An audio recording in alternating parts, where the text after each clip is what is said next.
So I'm sure people have been reading about the auto loan bailout and all that sort of stuff. So it's kind of a travesty at what's going on, although I don't think it's going to last too long into the Obama administration.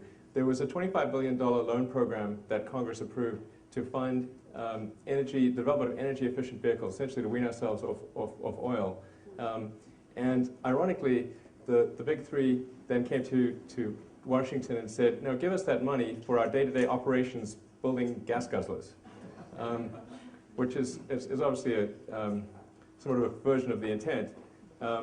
Unfortunately, with the job situation being the way it is, Congress has acceded to that demand and is, my understanding, currently giving 15 of the 25 billion to the big three to fund their day-to-day operations, which I believe gets them to about February. I'm not kidding. It's not even an exaggeration. Although the Speaker, Speaker Pelosi, has also said that as soon as the new administration comes in, they're going to replenish that fund. So I think it'll be okay. But certainly, if you have the opportunity to express to anyone in DC or in the press the importance of developing clean energy vehicles, please take the opportunity to do so. And in the case of Tesla, Tesla actually is not applying for any bailout funds, although some of the press have mistaken that.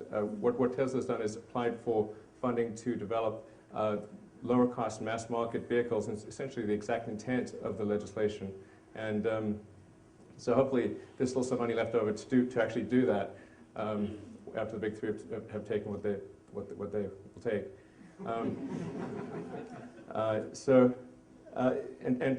The Tesla Roadster, I think a lot of people are familiar with that. That's the two-seater sports car.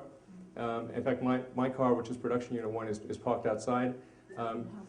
If anyone's curious to see it, there's also a Tesla Sales and Service Center on Santa Monica Boulevard. So if you want to pop in and take a look at the car at that time, you're also welcome to do so. We're about to deliver our 100th production Tesla next week. And that's, interestingly enough, our 100th customer is Sam Perry. If anybody watched when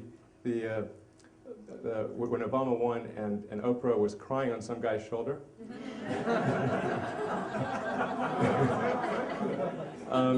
that same guy is our 100th customer. So it's a bit like Zelig. I mean, he's sort of everywhere.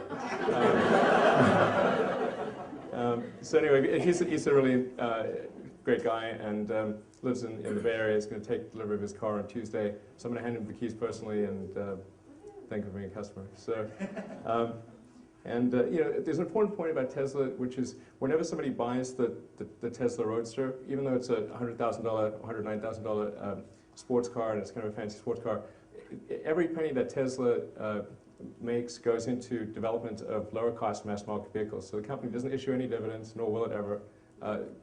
My salary is minimum wage. So I'm a volunteer, basically. It's just an important point because sometimes people think, well, gee, what's the point of making these expensive cars, which are sort of toys for rich people? How is that really helping the environment? The important point to bear in mind is that when you have new technology, it takes time to optimize that technology. If you think back to the early days of cell phones or laptops or pretty much anything new, it's expensive in the early days. Because the first job with a new technology is you've got to make it work. And then you make it in small volume, you sell those cars. But the critical point is that you can't get to the low-cost cars unless you start with the expensive cars.